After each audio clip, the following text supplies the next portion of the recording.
All right, this video right here is going to go over our lesson for percentage increase and decrease. This is also what you should be watching for the homework, page 94, the evens that we discussed. So let's look at an example problem.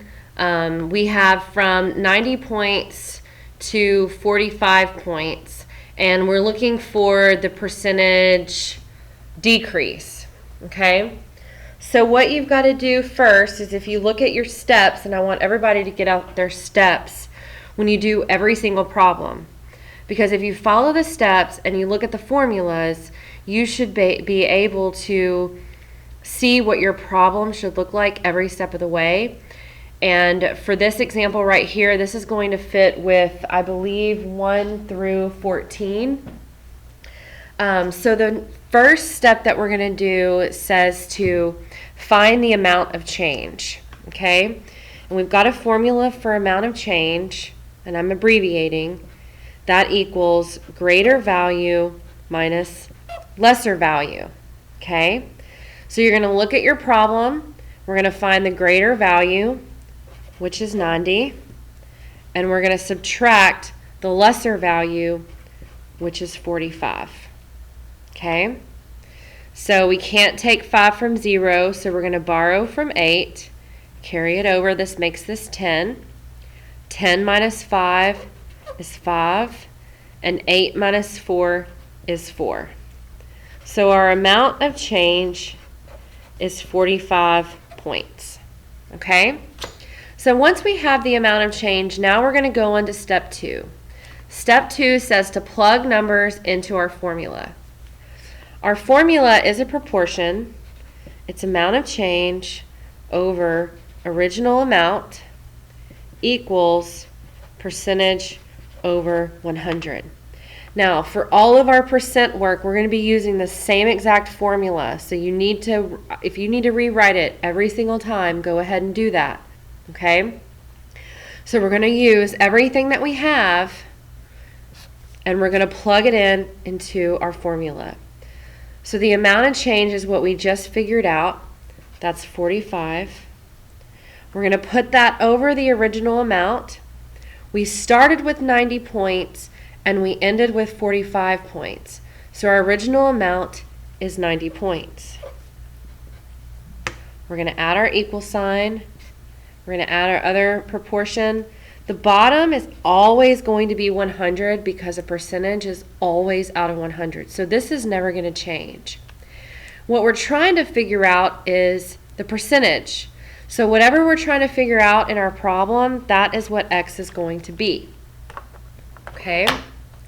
So we've seen this before. We did this with the measurement conversions. You're going to do this the same way. You're going to cross multiply. Okay? Whenever we cross multiply, we're multiplying from one end of the arrow to the other. So we've got 90 times x, which is 90x. Okay? Remember, x is a placeholder. We're trying to figure out what it is, so we've got to keep it there. We can't drop it. You've got to have it multiplied by 90. Okay? Once we're done with one arrow, we're going to bring down our equal sign and we're going to multiply the other arrow. We're going to multiply one side of the arrow to the other. So this is 45 times 100, which is 4,500. Remember, I told you that if you multiply times 100, you can take your decimal point and you can move it over 2 places to the right. So if we're multiplying 45 times 100, our decimal point would be right here. We would move it over twice, which equals 4,500. Okay? So now we have 90x equals 4,500. So we know that 90 times something equals 4,500, but we don't know what this something is. So we've got to get it by itself. We're going to do the opposite, and we're going to divide by 90. Since we divided this side by 90, we've also got to divide this side by 90. And now we've got x equals 4,500 over 90. This should look really familiar to everybody. So we're going to top in, bottom out. So I've got 4,500 divided by 90. 90 does not go into 4, so I'm going to put a little x. 90 does not go into 45, so I'm going to put another x. But 90 goes into 450, so I've got to be sure and I've got to place my number right above this first 0.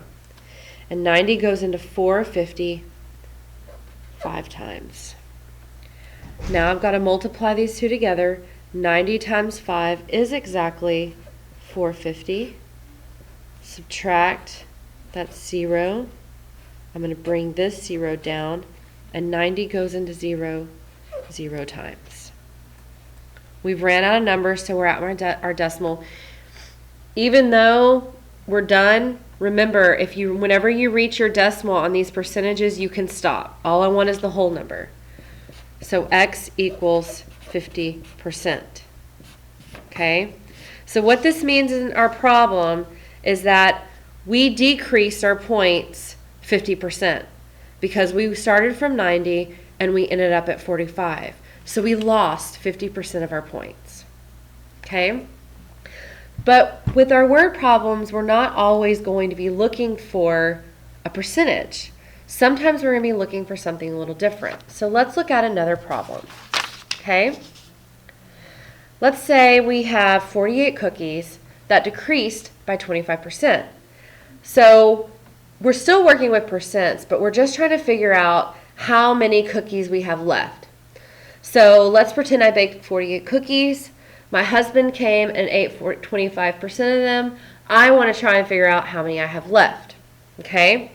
Now this problem right here is just like Grizzly Bear that we did in your notes. So use that one because numbers 15 through 21 in your homework is going to be just like this problem right here. So we're going to use the same exact formula. We're going to use amount of change over original amount equals percentage over 100. Okay? So we're going to look at our word problem. We're going to see what information it gives us. Okay? It gives us 48 cookies. Well, that's how much we started with. So that is our original amount. So I'm going to add that here because original amount is on the bottom left. Remember, this is always 100 because the percents are always out of 100. So I'm going to go ahead and add that. And then if you look here, it says that decreased by 25%, which our percent goes above the 100. So I'm going to add that here. So whenever you're doing these kind of problems, whichever one you have left, that is your x. Okay? Because we need to know how many he ate in order to see how many cookies I ended up with. So first we've got to figure out how many he ate, which is the amount of change. We're going to do this the same way though. We're not going to do it any differently. We're still going to cross multiply. We're going to multiply one side of the arrow to the other. So x times 100 is 100x. And I'm going to set it equal to. Now I've got to multiply the other side diagonal across. I'm going to multiply one side of the arrow to the other. I have 48 times 25. So 48 times 25. And then you want to multiply these two together before you keep going. So I'll do it over here. 48 times 25.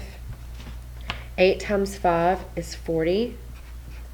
5 times 4 is 20. Plus 4 is 24. I'm done with my 5. I need to move on to my 2, so I'm going to add a 0 right here. 2 times 8 is 16. Okay. 2 times 4 is 8. Plus 1 is 9. And now I need to add these two together. 0 plus 0 is 0. 4 plus 6 is 10. 9 plus 2 is 11. Plus 1 is 12. So I'm going to plug this in right here. I'm just going to rewrite my problem. 100x equals 1200. Okay. Now another little trick